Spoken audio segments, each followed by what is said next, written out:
A very good morning, dear students. I am your teacher Sanjana. I hope all of you are well. Students, in today's commerce class, we will continue chapter 3 of economics, that is expenditure and saving. Students, ये chapter हम लोगों ने कल start किया था और इसके बारे में हम लोगों ने क्या पढ़ लिया था कि इनकम क्या होती है, इसमें कितने तरह की इनकम है। इनकम को दो तरह से यूज़ करते हैं, एक तो एक्सपेंडिचर पे और दूसरा सेविंग पर।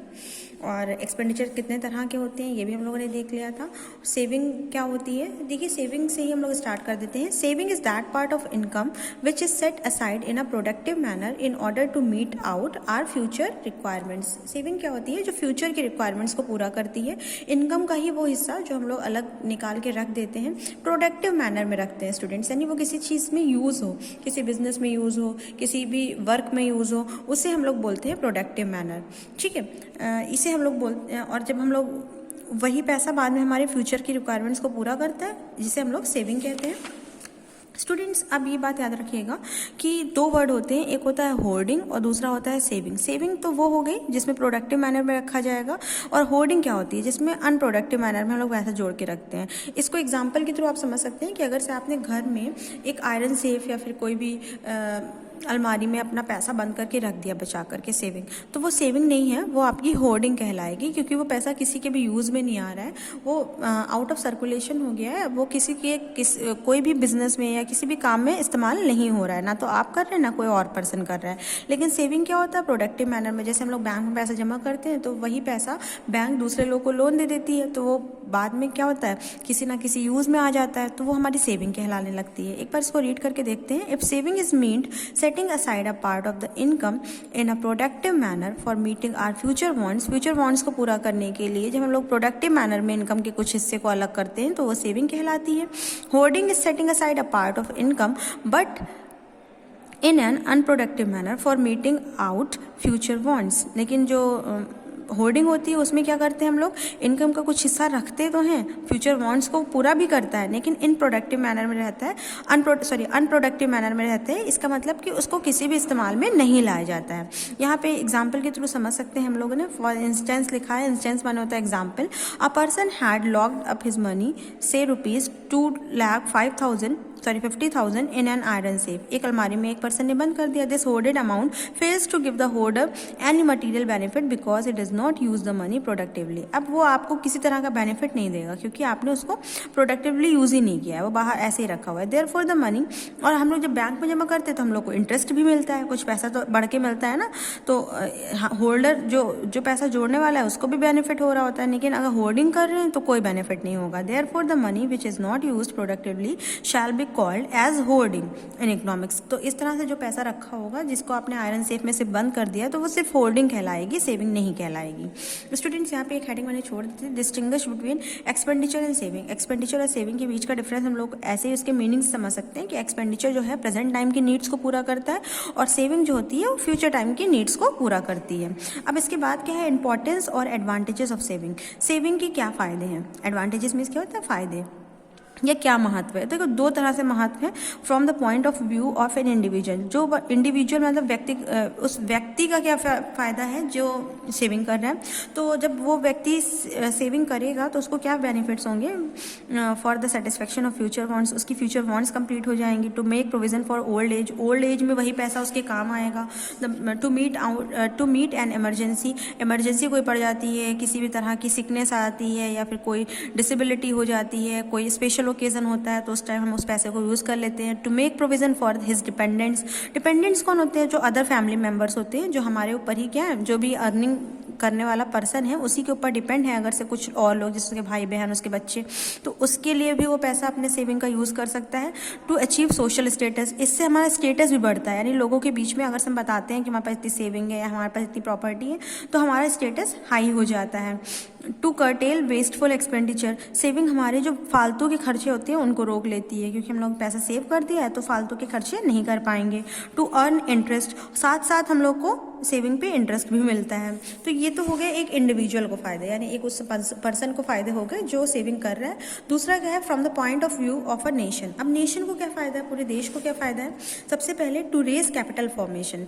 देखिए बहुत सारे ऐसे लोग हैं जिनके अंदर पोटेंशियल है काम करने का, लेकिन उनके पास कैपिटल नहीं है, यानी लगाने के लिए पूंजी नहीं है। तो जब आप सेविंग करेंगे तो बैंक के पास पैसा जाएगा और वही पैसा कैपिटल की तरह इस्तेमाल करने के लिए लोग लोन ले लेंगे। यानी बहुत सारे ऐसे बिजनेसमैन होते हैं जो लोन से अपना बिजनेस स्टार्ट करते हैं, तो कैपिटल बन जाती है कहीं ना कहीं, वो पैसा हमारा नेशन के लिए कैपिटल फॉर्मेशन आ जाता है, यानी कैपिटल की तरह वर्क करने लगता है। नेक्स्ट क्या है, to raise the standard of living of the people. लोगों का स्टैंडर्ड ऑफ लिविंग यानी रहन सहन का जो तरीका होता है वो स्टैंडर्ड हो जाता है, यानी थोड़ा ऊंचा उठने लगते हैं वो लोग। कैसे?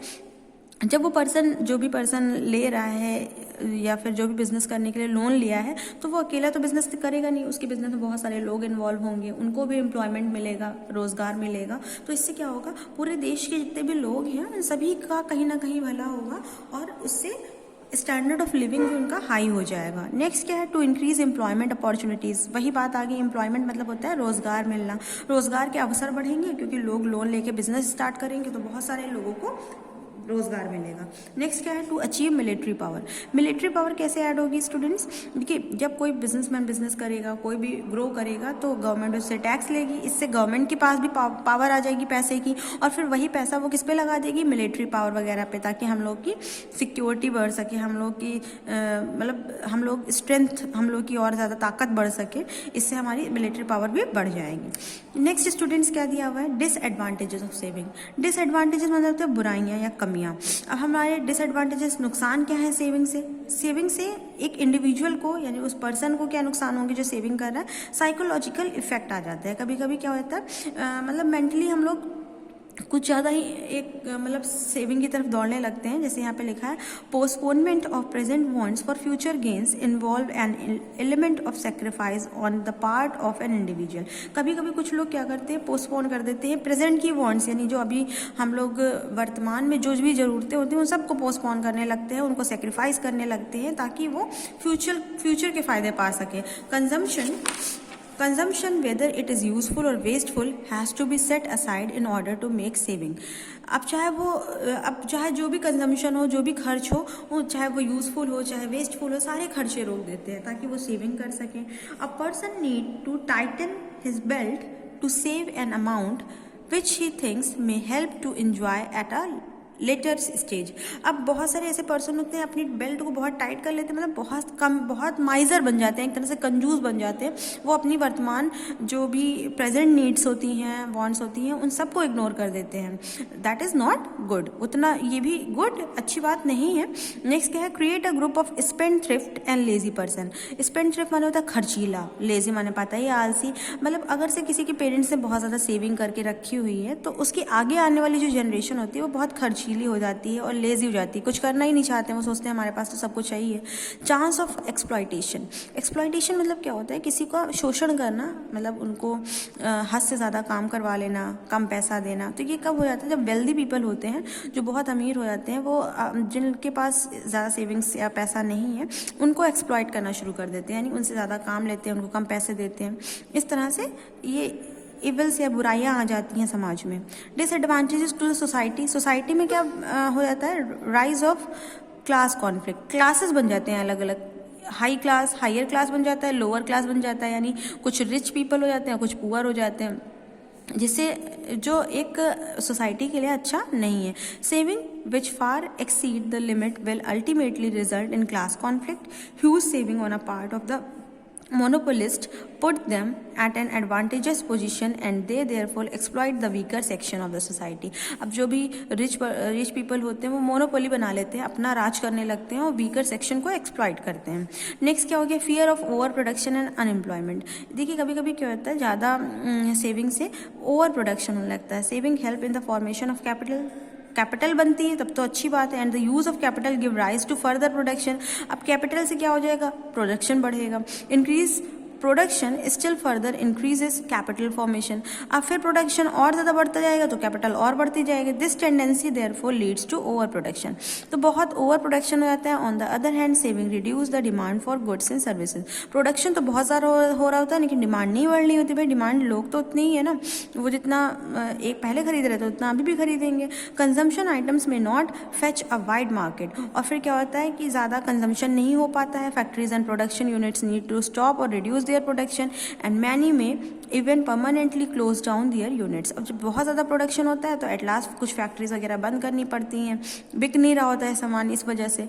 This further aggravates the situation when the workers are thrown out of job। और इससे स्थिति और बुरी हो जाती है। एग्रेवेट्स माना होता है सिचुएशन और वर्स्ट हो जाना, और बुरी सिचुएशन आती है और वीकर सेक्शंस को जॉब से निकाला जाने लगता है। इस तरह से ओवर प्रोडक्शन और अनएम्प्लॉयमेंट ये दोनों ही आ जाते हैं बहुत ज़्यादा सेविंग करने से। नेक्स्ट क्या हो गया, अब एनालाइज किया जा रहा है स्टूडेंट्स। यहाँ पे हम लोग कंपेयर कर रहे हैं। पहले वाले पॉइंट में क्या दिखा हुआ है, saving is more important than expenditure. ये बताया जा रहा है कि सेविंग ज़्यादा इंपॉर्टेंट है, एक्सपेंडिचर कम इंपॉर्टेंट है। तो इसमें सारे पॉइंट सेविंग के फेवर में दिए हैं। सेविंग से कैपिटल फॉर्मेशन होता है, सेविंग ट्रेड और कॉमर्स को बूस्ट करती है, बढ़ाती है, बिजनेस बढ़ता है, वीकर वर्कर्स बढ़ते हैं, उनको जॉब्स मिलती हैं। ये सब तो हम लोग सेविंग के फेवर में बोल रहे हैं और एक्सपेंडिचर को कम इंपॉर्टेंस दे रहे हैं। और यहाँ पे expenditure is more important than saving. अब यहाँ पे एक्सपेंडिचर के फेवर में बताया गया है और सेविंग को वो करा गया है। तो एट लास्ट क्या रिजल्ट निकलता है, from the above study it is clear that the economic development of a country both saving and expenditure are equally important. ये दोनों ही इंपॉर्टेंट है, कोई भी कम ज़्यादा नहीं है। स्टूडेंट्स यहाँ पे हम लोग का डिफरेंस पहले भी हम लोग पढ़ चुके हैं सेविंग और एक्सपेंडिचर में। तो यहाँ पे हम लोग का चैप्टर कंप्लीट हो जाता है। Now you have to read this chapter and in the next class we will do the question answer of this chapter. Okay, thank you, have a nice day.